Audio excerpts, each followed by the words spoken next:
Good afternoon, ladies and gentlemen, boys and girls, children of all ages. Welcome to Enforcing the Fundamentals with Doug Harding. I am Matt. I'm here with the namesake of the show, because if not, it'd be pretty boring. Doug, how you doing? Doing good, Matt. How you been? I'm okay.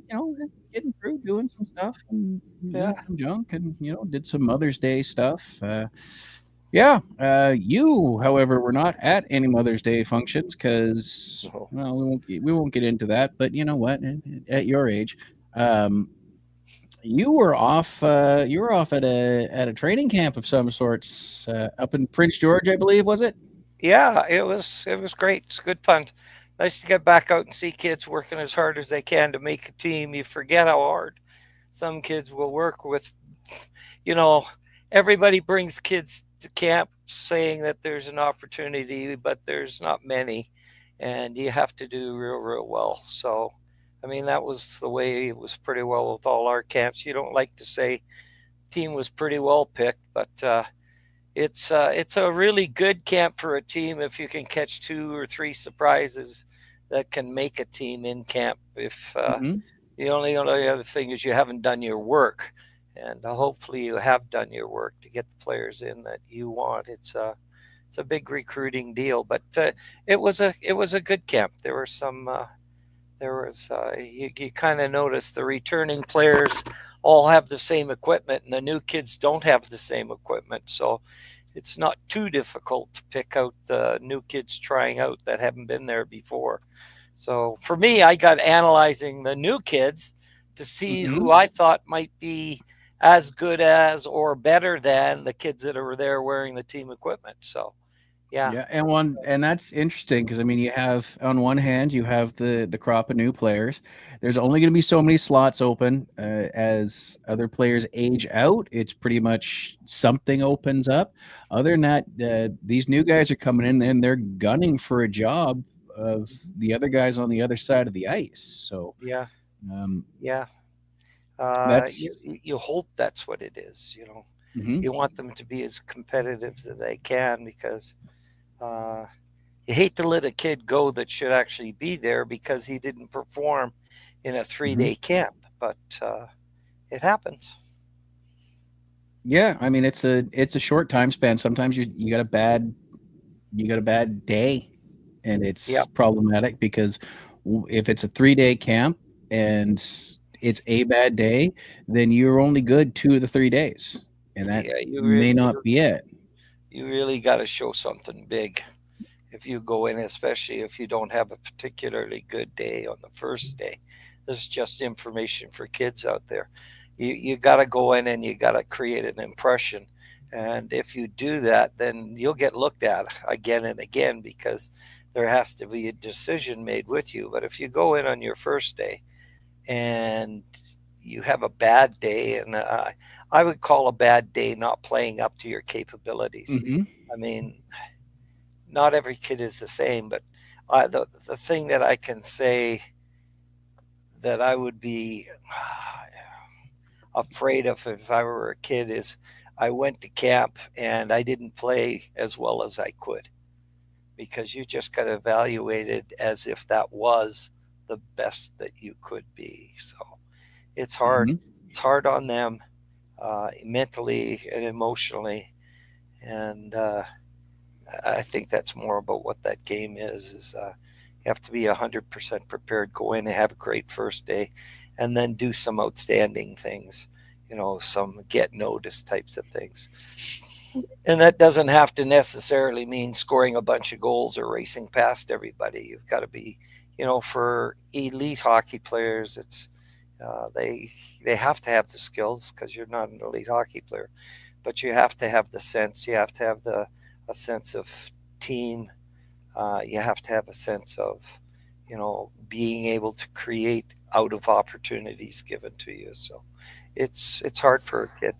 I know I've seen kids have not particularly good days and a little bit better second days and having outstanding third days, but you know what? It's almost too late. Mhm. They're making decisions on other groups of people. If you can't follow in that group, you generally get passed by. Yeah, I mean, I can imagine too. There's the pressure leading in to be in decent shape, in gameplay in shape. Now, this is an interesting time of year, and we'll get into that. To me, to be having a tryout camp because it is right at the tail end of most seasons. Yeah. So most of these guys have probably not been off the ice for a tremendous amount of time. So they still have they're coming in with some sort of momentum, some sort of habit at the very least of being out there and getting the practice in, getting the games in, moving their bodies. They haven't had a whole lot of time to, sit around the pool and enjoy the Doritos and a Coke, um, because these are kids that are not legal age, so hopefully they're not out there, hammering through the beer, but.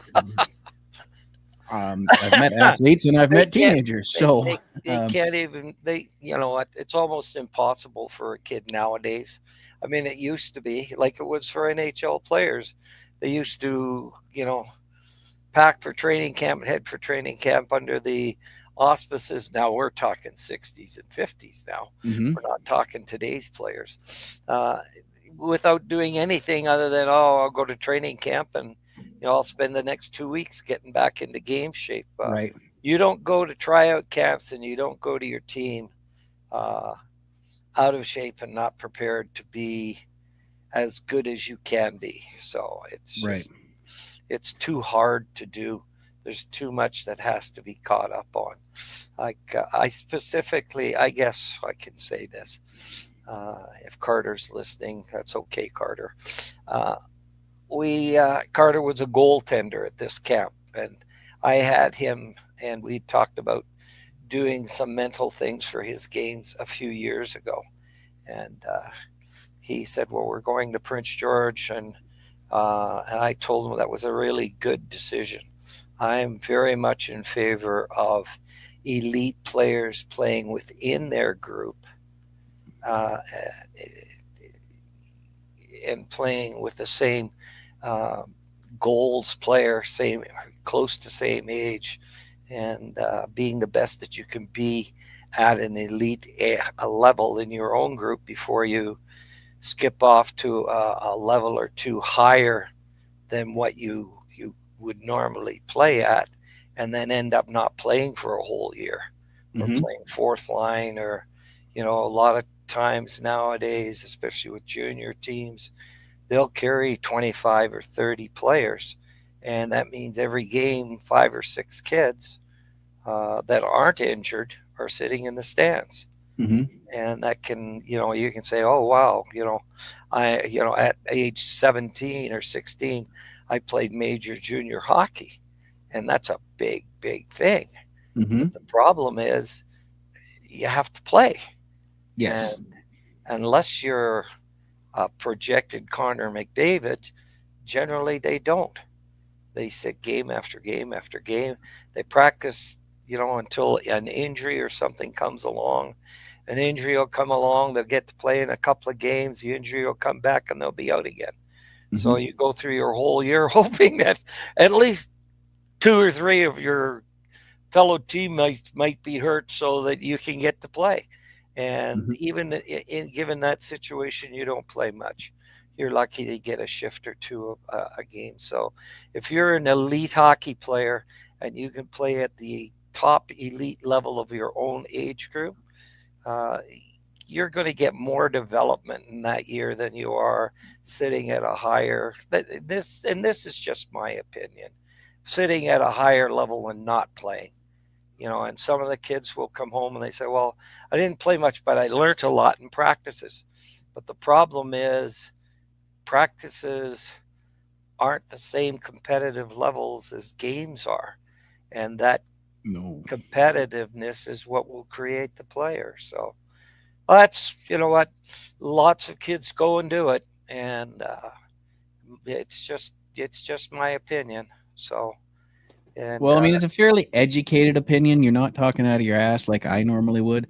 Um, there was years ago, I was listening to a podcast, and it was a professional wrestling podcast, but I think the message sort of is in what you're saying here is a very predominant veteran, multiple time world champion was talking to a younger guy that was coming off the Indies, and he said, "Well, how long have you been wrestling?"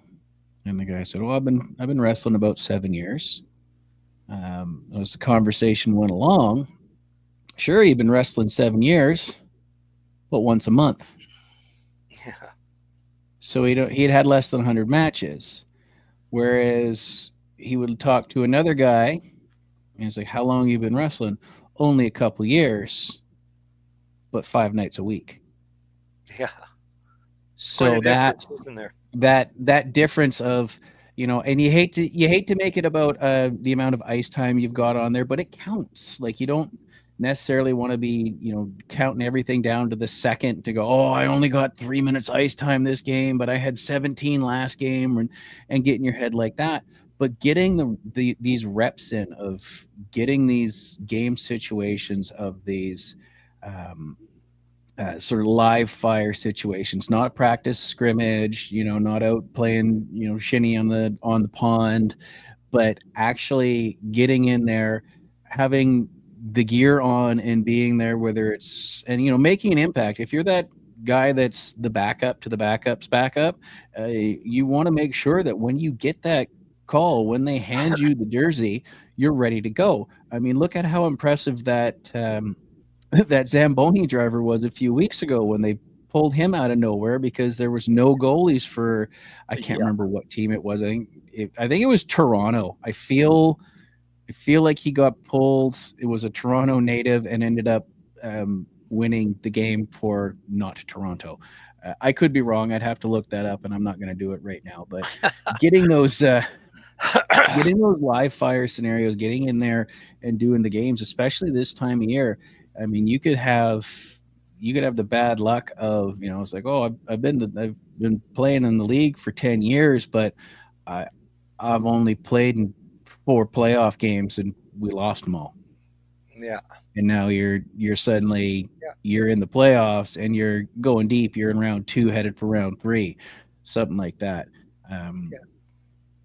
So, I mean, I can imagine that's incredibly frustrating for, the undressed backups. Just sit there going, "Okay, well, if they need me, if somebody's leg breaks, I can have my gear together so quick they won't even. It'll look like Superman in a phone booth."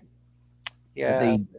they don't get it, and That's the dream, and it's kind of it's a bit of a shame. You have to hope for somebody else's failure just to give you an opportunity, and you don't know what you can do with that opportunity. But it's a failure of somebody else, health wise or injury wise, to get you the opportunity. And then you don't know how much longer you're going to have to wait for another one. So, anyway, going back to the beginning there, this young fellow, this young goaltender, has the chance probably to play junior hockey this year. Uh, and he called and he asked me my opinion, and I just told him, if you can play at the very best level that there is within your own age group, that would be a better deal for you than to go and be a second or third thought on a team that was at a higher caliber. I know this happens a lot. I mean, having been at this elite major midget for quite a few years, we legitimately lose kids at 15 and 16 who are good enough to go, but they're exceptional players. Then, because there are so many junior teams nowadays, to go to not play and give up the further development opportunity, I think was a mistake.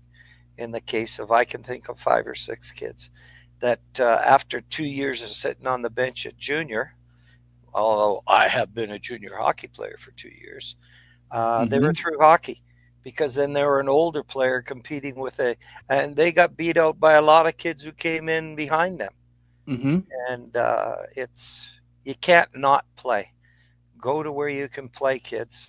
So Hi ho. Yeah, I would imagine there's some who are like, well, I didn't want to leave home at such a young age, but that meant you're putting on the suit and tie and carrying your bag into the rink, Yeah. and then you're picking up your bag and walking back out not having changed. Hmm. Whereas had you taken that leap and gone elsewhere, out of town, out of province, out of country, even in some cases, Hmm. you might have been able to get that ice time. Yep. And Yep. I'm sure It's there are hundreds of thousands of stories just along those lines of I just didn't get the playing time. yeah. You know, Eh, if you Well, you got the never. opportunity and you have the reps available, you got to take it. Yeah. There's it's it's just as much to me.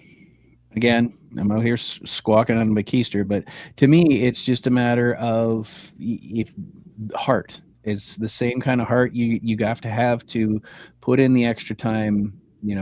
and on practice, put in the extra time in the gym or dry land, put in the extra time in the driveway taking shots and knocking down the back fence and firing pucks into traffic. Not that Yeah. I know anybody that did that. Uh, Oh, there are a few of those out there, aren't there? uh-huh. Yeah, yeah, yeah. Yeah. Just saying. There, Um, there are some kids who make that decision though that do real well, but the big emphasis is given the opportunity to play. Like you take Danny Hodgson, he was 14 when he mhm. came to us. I mean, he was in public school. He couldn't even go to the high Yeah, school. But he yeah. was, That as was an far as a interesting player story. goes, he was a huge impact player at 14, 15. Like he finished third or fourth in scoring in a league of 20-year-olds. Hmm. So I mean, there are the exceptions. Yeah. You know, And he told this story when he joined us last year. So for those of us that are listening, you can go back in the archives on YouTube, Spotify, or Apple Podcasts and find that story where Danny thought he'd be going to school with the rest of the kids, but um, it's the too grade young. separation was such that he was the only player in the junior high school, Yep. and so the camaraderie he thought he was going Actually, into is he's the suddenly he's only player I have ever had in 17 years of coaching junior hockey that wasn't at minimum high school level. Like, well. That says something, doesn't it? yeah, it's there was a first bonus for you, Daddy. Oh, he was not a happy camper though. Let me tell you. Can't blame. Oh no, he was quite happy to explain he was a little taken aback, shall we say. Oh, we had to fight real hard, and you know what? I'm at the time I was wondering whether I should be, but he was such an elite talent that to go home and play minor hockey Hmm. would have been maybe an incredible sin in the hockey world. But Hmm. I never, I figured, you know what, he's good. He can play. You know, Yeah. he's so skinny that I don't think many people are even going to bother to hit him. But halfway through the year, he was in the top 5 in scoring in the league. It changed the second part of the year. I don't think Danny weighed 100 pounds when he made the team. Well, you know what? We've So had this consider discussion. that. Some Yeah. of us do not, get all bulky early on. Takes a Yeah. little while. Maybe out past high school before that last little bit of the hormones kick in and we sprout Yeah. up and fill out. And yeah, Danny, from what I understand, Danny and his sticks weighed about the same. Well, they were the same width. Yeah, which is great because he was quick and two-dimensional. If you were on the wrong side of him, you couldn't see him, which probably helped. Danny, I'm kidding. We're making a joke of an extraordinary situation, but And there's an and in all extraordinary fairness, situation because of the heart that he could have gone home anytime he wanted to, and I know hmm he thought about it, but he yeah, considered the hockey more valuable, and he was going to hang in there, and he did. And He did, and he had an exceptional career. We're gonna have to get in touch yeah, with him again. And he you know, did. Danny, if you happen to be listening there, feel free to reach out to us as well. He had an extraordinary career. He's had his number retired a couple of times over in Europe. His NHL career got cut tragically short with a broken leg. But you know, he was Canucks. He was Toronto. You know, as well as Toronto is doing, I saw on his social medias that he is all in Edmonton Oilers gear for this. So, not trying to cost you any goodwill out there, Danny, but you put it on social media, and you know what? Good for you. Back who you want. You don't have to have. Some days, and I he's get it. got You're a more fan of a friends certain in team. Edmonton than he has in Toronto. We're going to use Yeah, that. and yeah, sometimes you just got to accept the fact that you're really just cheering for laundry. Yep. If you're willing to look at somebody who's suddenly wearing a different color shirt and go, "Oh, you suck now," you may want to really think about what you're cheering for, because you know you might have that nice, wonderful jersey, but if I throw my red hat in there, suddenly you're not cheering for the same team. That's right. And Playoffs are pretty tough this year, boy. yeah, Yeah. what have you been? What have you been seeing on that? Let's jump away. Let's talk a little current events here because I did see something very interesting from outside of the NHL. I wanted to discuss with you. But what do you see going on in the old playoffs since last week?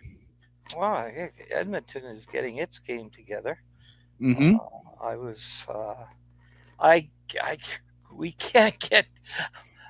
We live in the backwoods lake, and it's really cool.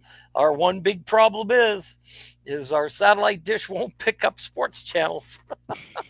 So I'm sure only one of you is upset our about dish. that. Our neighbors sometimes have it, so I'll go there. Right. But Edmonton seems to be rolling, and it's I mean Connor McDavid and that crew are I mean their top end players are playing, but their bottom half and middle range players their secondary players are playing really well. Like they're doing their jobs, and they're creating goals, and so kudos to them. Toronto, I want all the Canadian teams to do well. I really kind of thought that they were rolling, but Florida's caught up a little, but I think they're back in Toronto now. I believe so. Yeah. And in Toronto, they've played 2 periods. Their first 2 periods have been outstanding, and then they've just kind of struggled to squeak it out, which is good. They did that, but I'm hoping the best for them. Winnipeg, I can't figure out. I thought Winnipeg would actually walk through this pretty easy. I thought that, taking nothing away from Dallas, I just thought Winnipeg was a whole lot stronger. They seem to really rely on, they have so many good players, but the bottom line is if Hellebuck's making the big save, then they're winning. And if he's not making the big save, they're losing because the games are too close. Yeah, well, I mean, that really is it. Like sometimes that goalie is a key player, and I think in some cases it's very wildly overlooked. I mean, sure, he absolutely needs help. He can't do everything on his own, but you know what? If you let in that one or two unfortunate ones, I mean, Winnipeg also that series is only in 3 games deep so far, so there's still a bunch of hockey left to play. Edmonton and Carolina I just thought it would be easier for Winnipeg. I had really thought that Winnipeg would steamroll, in 5 games, maybe 6, that they would do that pretty easily. So that's why I'm kind of a little surprised. There's still a chance to make it in 6. Yeah. I mean, they're only though. it's not likely. Let's be honest here. They're down by a game, but 3 in a row, not super likely at this stage. Well, you look at the battle they had with St. Louis. It's like I said, anybody that was looking at St. Louis coming into the playoffs, how they were coming in. It was going to be tough. And in actual fact, I think Winnipeg was lucky to beat Ooh, St. Louis. hot So, take. Yeah, I mean, we were. and I'm still a Winnipeg Canada fan. I just, I was a little Oh, so surprised. you're the one. No, just having some fun, trying to be entertaining, folks. Don't slide into the DMs. I mean, feel free to slide in the comments and add your 2 cents as we're rolling along here. But yeah, Winnipeg and Dallas, they're headed into Game 4. Edmonton and Carolina are looking to polish off Vegas and Washington respectfully. Both of them are up 3-1. And Oh, Toronto, here, my Carolina hat. I got this there you from a go. player who played on the 2005 team. There you go. Well, Yay! fantastic. Stanley Cup winners. Yep, you got a couple of connections out there. That's not too bad. And the North-South series of Toronto, Florida, all tied up. Yep. Toronto, who is generally counted out in the preseason by Kind most of this year. But no, that seems to They're have been a hanging. mistake. Anybody there, they're hanging with it. They're hanging with the defending champs.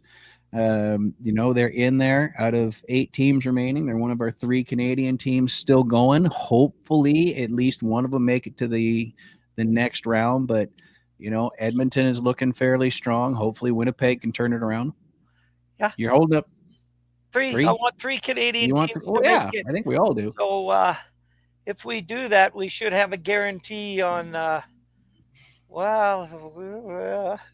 We should have a guarantee on one team making it to the Stanley Cup. Well, if Winnipeg and Edmonton can both get through, it is guaranteed fine. One team is Canadian for the finals. So yeah. But as we discussed, it's been almost 40 years since we've had an all-Canadian final. It's not off the table. Nope. By any stretch of the imagination. Win this. I don't know if Toronto could beat Carolina, though, the way Carolina's playing. Well, I'm really pulling for Toronto to beat Florida because, just because, Just because? A little bit Toronto's turn to make it one stage or one step further. Mm-hmm. And I thought Florida was pretty lucky last year to beat Edmonton. They got a real good start, got a 3-game lead, and then almost didn't do it. So being a Canadian, love my American friends. I'm more glad to buy you a beer if you're sad about losing. Well, I mean, there you go. I mean, I got a couple I got buddies scattered all over the United States at this point, thanks to our annual cruise. So some teams losing somewhere, and I got somebody that's sad about it, if they even realize hockey's a thing. But it's like we talked about last year. I'm not sure how the football fans haven't picked up on the fact that this is a bruiser sport as well. But is what it is. I went to school in the States. I played hockey in the States.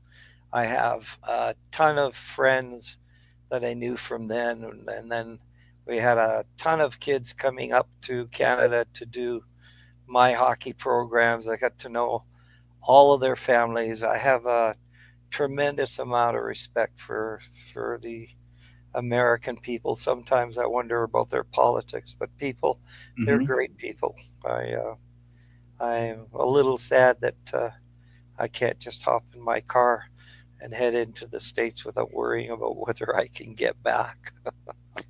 Yeah, I having recently spent a week down there, I didn't find too much trouble doing it. I know I have had people that were telling me that they have a lot of questions for you these days. I'm not super worried about it. I have plans to go down to Seattle next month. I'm not sweating it too much. It is what it is. The worst part about it will be the exchange rate that we're sitting on. No, actually, we're winning the battle on exchange rate. U.S. dollar's starting to go down. Holy, that surprised the padoodle out of me.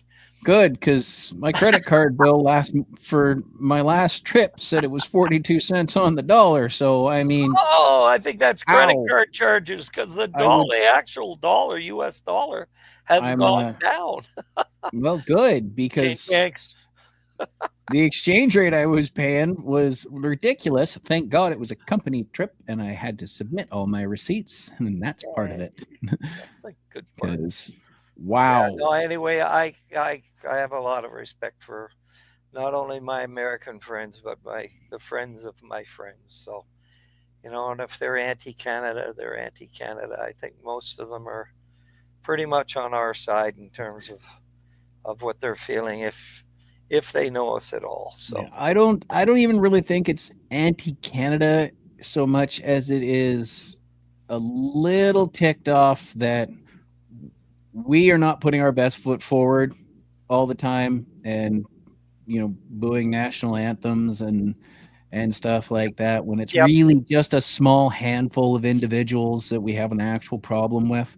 I yep, don't think, and I've said this a few episodes ago, I don't think we put our best foot forward. I don't think we've been we did super not. Canadian about it, in several aspects, and it has angered people. Yep, And it's, I talk to my American friends all the time, daily. I have, about a dozen of them. I hear from them in various group chats, or just back and forth one-on-one, or sharing things that HR would not find funny. um, but it ain't them. It's no, just a microscopic handful of individuals, and it's caused this massive ripple. We have a right to be pissed off, but I don't really think a lot of us are thinking with our heads too much on that and going, yeah, no, it's yeah, just yeah. that group over there. It Sure, they have a tremendous amount of power, but seems to be passing by a little now, which on our end anyway, I was really disappointed to that. I have to say, Matt, you were right. For us to be booing was, you know, un-Canadian. But then again, we got we live in the deep north here. Well, not quite that deep, but we still got you're people not with that deep. You're five anti-Canada hours flag. north of me, and Yeah, you're not even a quarter of the way up the yeah, province. yeah. And that's explaining that to some people, which I've had to recently. It's like, oh, dude, no. No, You drove for 6 hours in Texas and you're still in Texas. I yeah, haven't even gone a quarter of the way up my province when I do that. yeah. Not only am I still in the province, I'm still in the lower 25%. Yeah, that camp I went to this weekend is 4.5 hours north of where we are. Mhm. It was And a that's great not camp, even the though. middle of It was a great that's camp. not even the middle of the province either. No, it's not yet. No, no. You really have to. Oh, let's scare our American friends. Yeah, no, you got to unload your car and into a river and load up your canoe and paddle real hard, and you can get to the deep northern. Oh, I'm sorry. It's There's a it's lot of ice road people who once you think pass that. Hope. Yeah, that ice road trucker show is filmed about 20 minutes up the highway from me. That's what. Yes, yes, yes, yes, yes. In A lot all of people seriousness, don't I do have understand friends that that live either. up there and drive on the Our ice roads. country's too So big. Nobody understands it. yeah, yeah, it's With it's all this climate change, though, oh my God, the North is like we had 3 months of ice on the lake where, 5, 6 years ago, we had 7 or 8 months of, mhm, 6.5 to 7 months of ice on the lake. We had like 2.5 months mhm. of ice where we could all drive our trucks and cars out on the ice. This year, that was it. It's get, it's getting warmer. It's Well, it getting makes it warmer a lot harder to play hockey out there. on the lake. It does. Yeah, I mean, I got buddies up on the Arctic coast, and there was about a week stretch last year where Inuvik was warmer than Miami, Yeah, people don't and realize that that there's a that pretty is Caribbean Ocean to Arctic Ocean. Hmm. That north-south does not, you don't get much more of a difference there. It's not quite the equator, but I mean, Yeah. that's saying a lot. Yeah. So yeah. It's not So my American friends when I was in university in the 60s used to actually think that we all lived in, you know, up to dated igloos. But, mhm. and I mean, these Oh, were Americans who were from the northern United States. Like, oh God, how do you do for housing up there? And I'm going like, we have the same kind of housing you have. Well, you're in the north. You got, you know, you can really make your cabins out of, snow block. And I said, well, yeah, we do make our cabins of snow block if we live another 1,000 or 1,500 miles north. But right. yeah, Montreal doesn't get so much. Yeah. Well, in those days we did get a lot of snow. Yeah. I lived in Ottawa, or my parents lived in Ottawa, and we literally did have 10 and 15-foot snow drifts on the sides of the highways with the snow blowers going by. They couldn't even use plows; they had to use the snow blowers to get them up, and that doesn't exist anymore. It's not there. It's the ordinary snow plow and the little banks on the side of the road. So times Mhm. are a changing. That's for sure. Yeah, I mean, it's we haven't necessarily treated this planet kindly. Just in my much fewer years, I've noticed it. Um, there's a lot more snow days for a Yeah, good reason around here when I was a kid, and now yeah, we just don't see it, and yeah, that's yeah. we won't get into the climate change discussion, but I think We're most done. people can look around Yeah. and go, yeah, it didn't used to be like this. But I mean, yeah, I had to explain to a bunch of people. It's like, what? No, we don't have fucking. No, we're like Seattle. Yeah. Good Yeah. Lord, That's we're that's a wet and pretty we good barely that's a see pretty good storm. description. We are like Seattle. So Speaking of my American friends, here's Jeff. yay. We're doing good, Jeff. Hi Yes, Jeff. we have the camera functionality. Our condolences on the Blues' unfortunate playoff run. Oh I don't know if you caught the show last week, but yeah, condolences, buddy. yeah. However, we are going to look into that Panthers game the next time we both head down to Miami. I think that's a fine idea, and I think we can find a bunch of people that would like to go and do that. A real hockey game with a real Canadian. Bonafide. So So am I going south and Jeff and I are going to the hockey game or what? sure, come on. I have no point. Come on the Jericho cruise. We will hunt down Teddy Irvin, and you guys can sit there and talk hockey and Oh, have some cocktails. that would be awesome. He was Teddy is he was Teddy is a certainly a part of my fantastic hockey human being. world. Yeah, he's a good dude and more than willing to chat with anybody, especially if he accidentally confuses you for his son. Oh, True okay. story. So I That's got to one wear of the reasons I Jericho wear the stuff. shirt. What's that? He'd never confuse fat old me for his son. No. Me for sure. Happened. True story. Ah, there you go. There you go. But we won't tell that Okay. one here. I've told it enough. So here's an interesting thing, Jeff. Since you're hanging out with us, did you see the news out of the Major League Baseball today? No. It has been determined by the head of Major League Baseball that the permanently ineligible category for the Baseball Hall of Fame Mhm. only applies while the player is living. Oh, really? Which means Pete Rose. Pete Rose and Yeah. Shoeless Joe Jackson are Oh, now God. eligible for the Hall of Fame, amongst Wow. others. They should be there. Yeah, They're great I ball mean, players. Shoeless Joe Jackson, that would be amazing to see his story in the Hall of Fame. I think that's what I miss when I go to the Hall of Fame, and I've been to both. I always look for the story, not the player's story, not so much what were the player's stats, which are very interesting, but what was the player's story. And if Pete Rose and Shoeless Joe Jackson didn't have stories, nobody did. So, yeah. well, I mean, Wow, that's just that's it. interesting. So I mean that opens up a big door for Yep. a lot of others too that Yep. maybe in other sports Yep. disgraced out of other Hall of Fames for I don't want to say things outside their control, but I mean there's been an argument for years over Pete in particular because allegedly he wasn't betting on his own teams, it was just betting. Yep. Yeah, and it's did he deserve it? His stats? Yeah, he's the all-time hits leader to this day. Absolutely.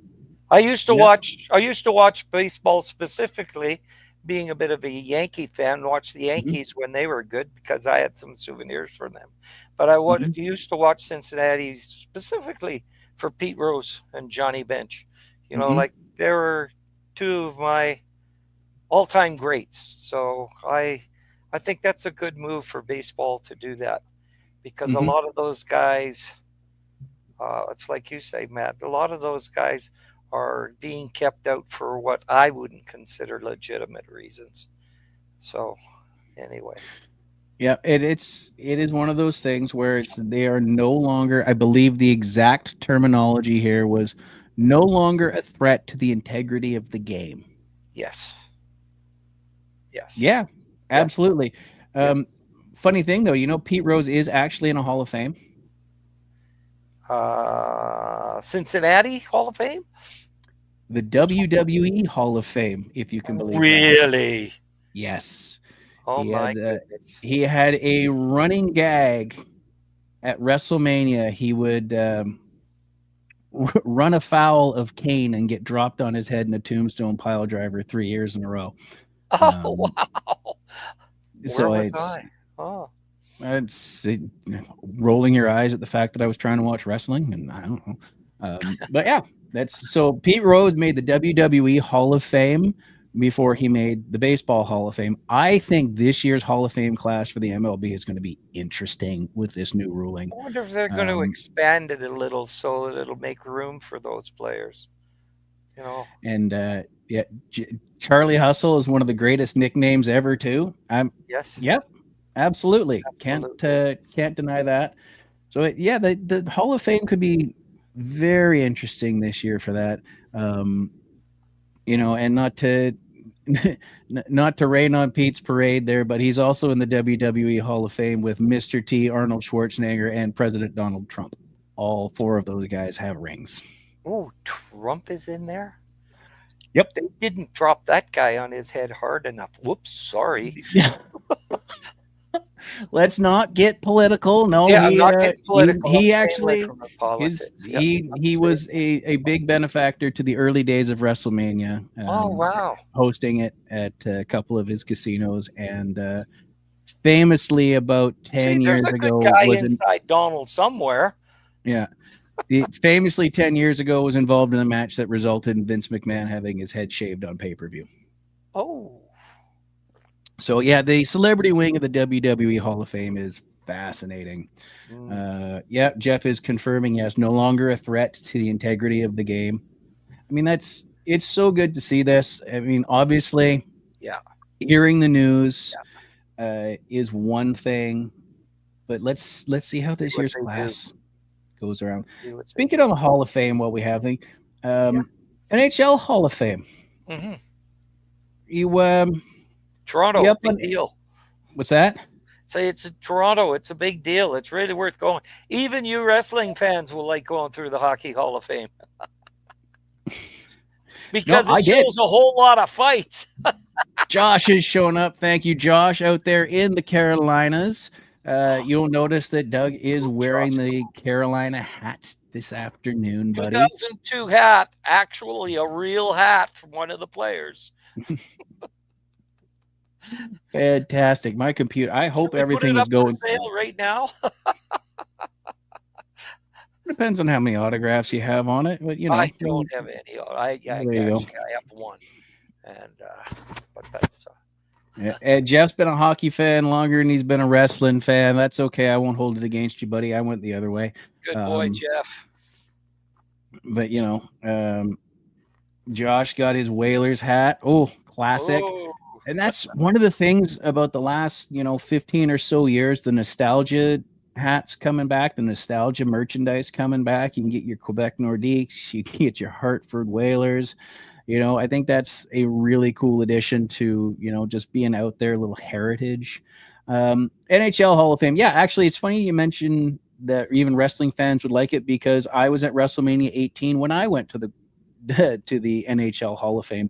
It is definitely something to see. It's been 23 years since I've seen it, so I'm sure they've added some stuff. But as I've said in past episodes, when we're talking about Gretzky, it's kind of underrated the same way the Beatles are, where it's like, okay, yeah, it's the Beatles. I mean, it's the Beatles. They're the greatest of all time. It's Gretzky, it's Jordan. They're the greatest of all time. But when you see the display of all the sticks that he made the records with, of all the pucks that he made the records with, you sit there and you're just like, whoa. All the trophies he's won, listed off. It's mind-boggling.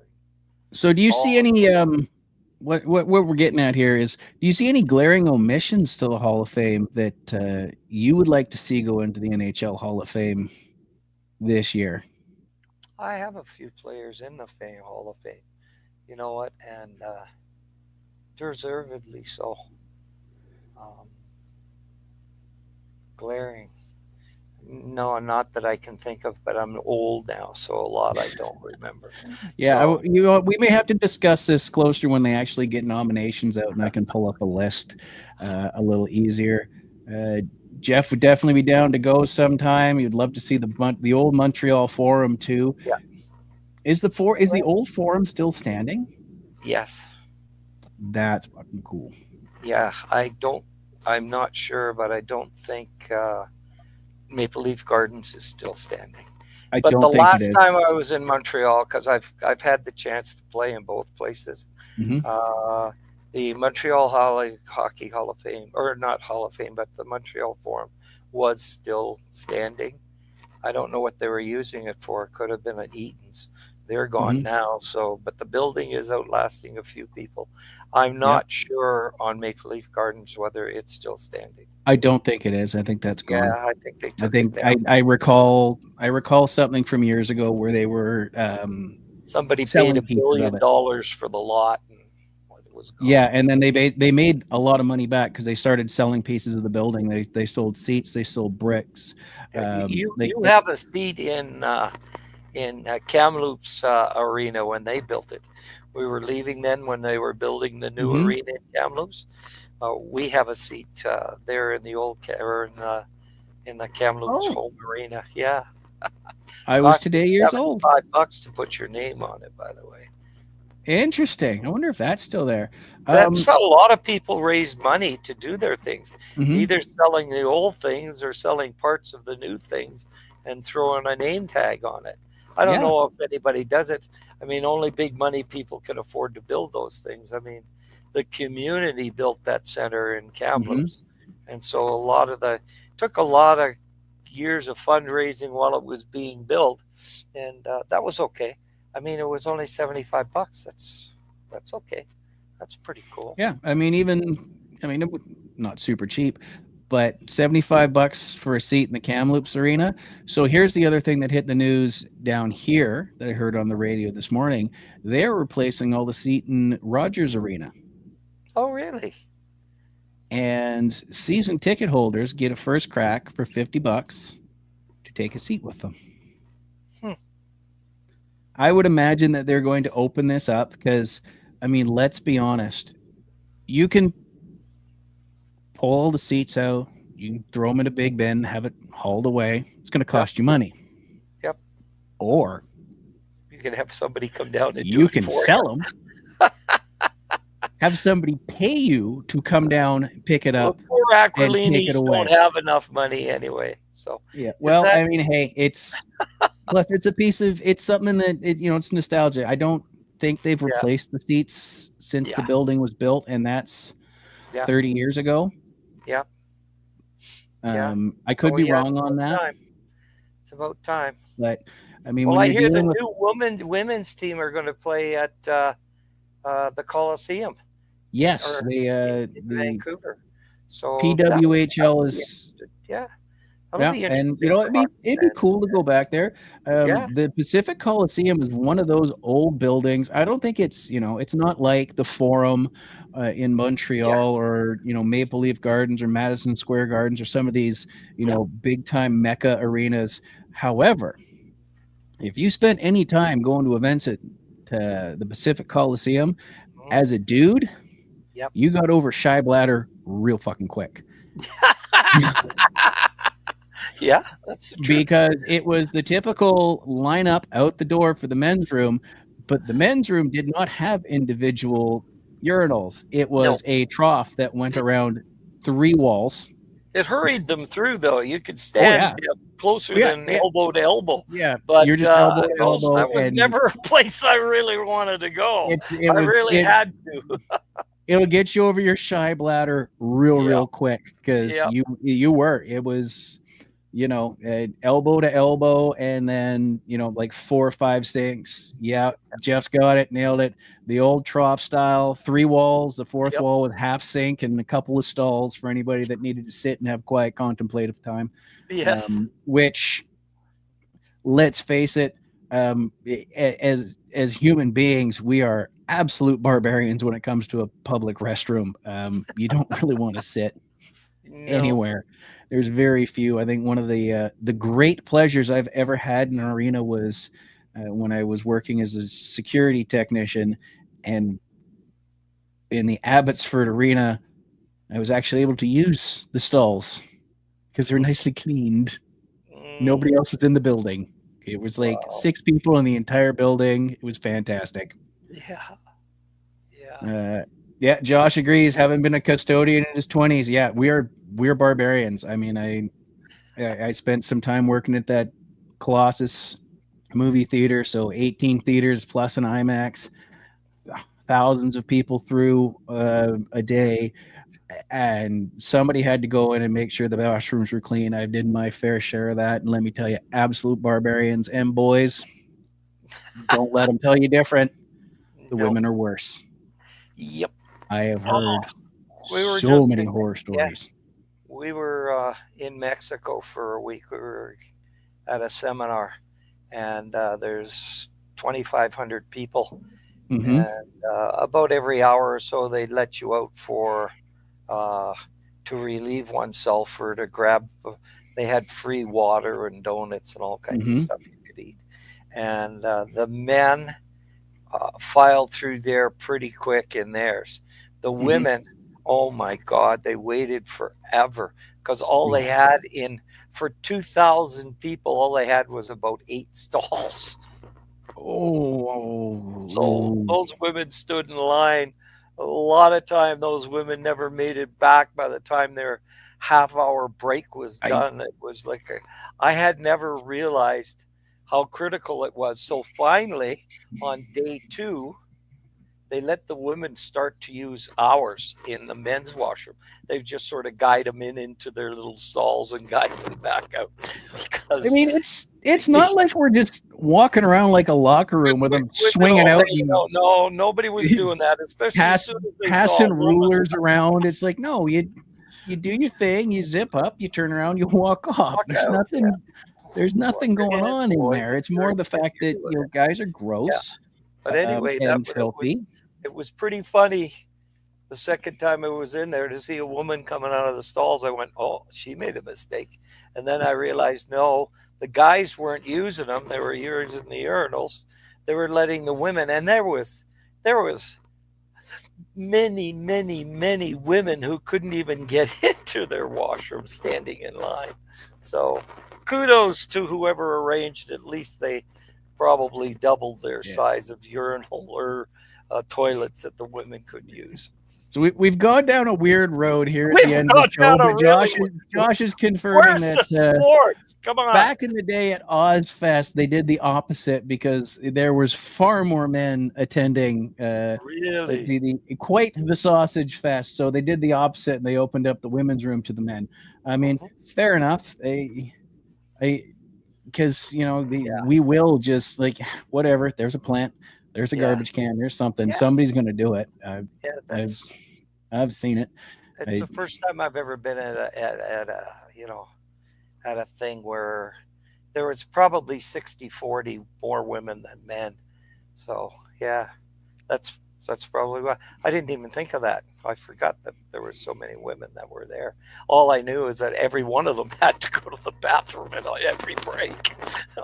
Yeah, well, I mean, you got to hydrate. We had, I was out in the Mississippi heat and humidity for, 5 days, and they had stocked the place with the two-legged litter boxes. And, about 2 o'clock when the heat really kicks in, and we've gone through several bottles of water, those things did not smell pleasant, Okay. especially by, mid-afternoon Thursday. That was, yeah. So, that was Yeah, a weird. We we're got off talking. into the weeds there. That was weird. We got real weird there, but you know what? That's fine. Any final thoughts here? So let's see here on our NHL. So I believe we have tonight Edmonton and looking to knock Vegas out. Are they And playing tonight? I thought they played last night. oh, you could be correct here. I might be looking at something that's just a hair old. Yeah. Let me just ask the Magic 8 Ball here. Yeah, I think they played last night. They won 3-0, and I don't think they play back to back. Yeah, no, they don't. Tonight is just one game. It's just Winnipeg and Dallas to get their fourth game in. Yeah. And then tomorrow at 4 is the Panthers and the Leafs and the Knights and the Oilers. And it looks like, no, it looks like it's just the Panthers and the Leafs tomorrow. Yeah. If I'm reading this correctly. So who's the Carolina fan out there? Josh lives in Carolina. Oh, Josh. Logan Stankoven is one of my players. After they win the Stanley Cup, not taking anything away from the Canadian teams, but if an American team is to win it, I want Logan's team to win it. Mm-hmm. And I think he's helped your team since he got there. I know he wasn't sure he could. He wasn't quite sure, other than he's a great kid. And I'm wishing him and the Carolina team the best. Yeah. See, so it's like we've said, he doesn't really pick a team. He just got jealous of the fact that I put a hat on to cover up my 7 head. Wanted to cover his head too. So I wore Jeff Breeze, pretty solid player. So he grabbed his. He said he was reaching for a hat. I would not have bet that he was coming back with a hockey hat. I thought it was going to say something Mexico or, No, are you kidding me? No, not a specific best hockey cap. And I haven't worn this or even taken it out much, other than when Logan got traded. I thought, oh God, I have my Carolina there you go. When they won the Stanley Cup, I got it from a player, and so I went and got it, and I've been wearing it regular. Well, there you go. I mean, I'm not gonna say superstitions count, but it's the playoffs, and you're doing something every Hold game. on 1 second. Sorry, Matt. And they are 3-1. So. And then, I want to thank everybody for joining us that has popped in and enjoyed the chat. Thank you, Jeff and Josh, for tagging in. As always, a pleasure to have you guys around, period. My American friends. I really want them to ask some hockey questions. They're pretty good sports fans, the fans that are out there. But I would really... I love doing this because it's with you and your friends. But, if you've got some questions about this or that, I would absolutely love to talk to you guys about that. It's been my pleasure I don't normally stick my face anywhere, let alone on a camera. My son can tell you that. But I'm beginning to get to know a few of you, and I know somebody's got to ask even weird questions. Go ahead and ask it, because there isn't anything weird I haven't done with this game. So, you know what? You just gave 2 hardcore wrestling fans an opportunity there. Josh says he will come prepared next time. That would be I'd cool. love- Spread the word.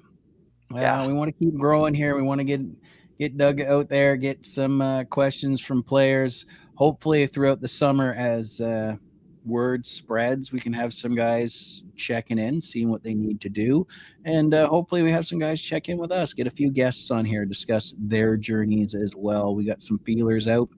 And we're pretty good for about 3:30 on Tuesdays. So come back, hang out with us, jump in the chat, spread the word. Do the like and subscribe thing, help us grow the page, and yeah, that whole deal.